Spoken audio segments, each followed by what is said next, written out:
Hey Algebros, as promised, we are going to continue to work on completing the square. I know I had at least one question about solving these in a different method. Yes, there are several methods to solve quadratic equations, and we will talk about those later.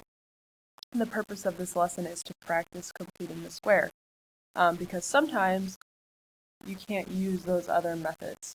So this is sometimes the best method, not always, but sometimes it is, so we need to make sure to know how to do all of the methods. So I'd like for you to practice this one. All right, yesterday all of our equations were set equal to 0, and if you look here at number 3, it is not. And that's okay. The first step yesterday was to get our constant over to the right side. Well, in this example, our constant is just split, so we just need to move the rest of the constant over. So we're going to subtract 15. And that leaves us with n squared minus 12n equals negative 25. All right, the act of completing the square creates a perfect square trinomial on the left, meaning we need to identify that b term, which is negative 12. b divided by 2 would be negative 12 divided by 2, which would be negative 6. And then we're going to square that term, which would be negative 6 squared, which would be positive 36. So this is the value we're going to add to both sides. So I have n squared minus 12n plus 36 equals negative 25 plus 36. All right, so we have created a perfect square trinomial, meaning that this is going to be easy factoring. The square root of 36 is 6, and we want it to add up to negative 12, so we need the negative 6 in both of our parentheses. We have n minus 6, we can square that, equals negative 25 plus a 36 would give us a positive 11. Different signs, subtract the number, keep the sign of the larger. All right, now that we have our squared term by itself, we're going to take the square root of both sides, and that cancels those out, leaving us with n minus 6 equals plus or minus the square root of 11. See if we can simplify the square root of 11. 11's a prime number, so we can't simplify it, so it just stays like that. And I'm going to add my 6 to both sides, and I get n equals 6 plus or minus the square root of 11, and that plus or minus is my two solutions. So one of my solutions is 6 plus the square root of 11, and one of my solutions is 6 minus the square root of 11. All right, if you get to this point in the video, if you could pause the video and go put a thumbs up emoji in the chat so I know that you watched it, that would be awesome. Why are you still here? You should be in the chat, putting an emoji in. Thumbs up emoji. Jillian, make sure you're doing it. All right.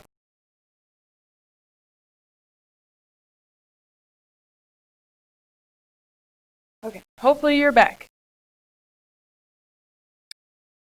Give you a second to write down number 4.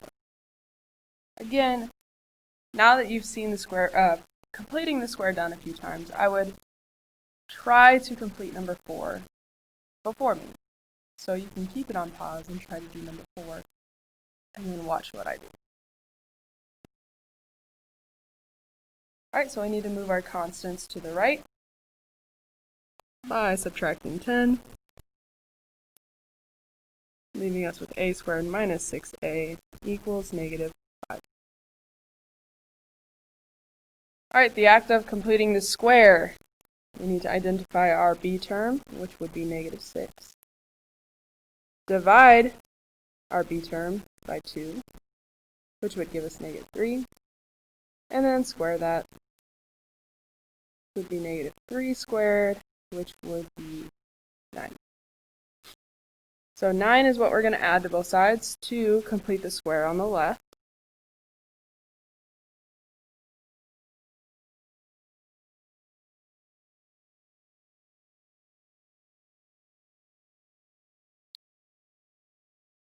Again, the act of completing the square gives us a perfect square trinomial on the left, making our factoring easier. Square root of 9 is 3, and 3 would add up to 6, but it has to add up to a -6, so we need a -3. A minus 3, and that would be squared. -5 plus 9 would be 4. Now that we have a squared term by itself on the left, we can solve it by taking the square root of both sides. Square root cancels out the squared, leaving us with a minus 3. And if you know anything about 4, 4 is a perfect square, so the square root of 4 would be 2. So this equals plus or minus 2. So I'm going to split this off. I have a minus 3 equals 2, and a minus 3 equals -2. My two solutions. Add 3, a equals 5, add 3, a equals 1. So those are my two solutions to my quadratic equation.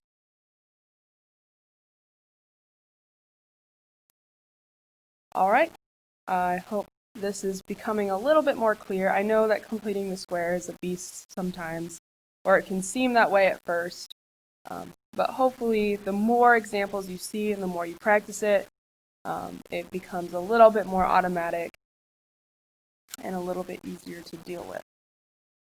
So as always, happy mathing and good luck. May the odds be ever in your favor. I don't know. I didn't know how to end this video, so I just kept talking and it's getting worse. So I'm going to go now. See ya.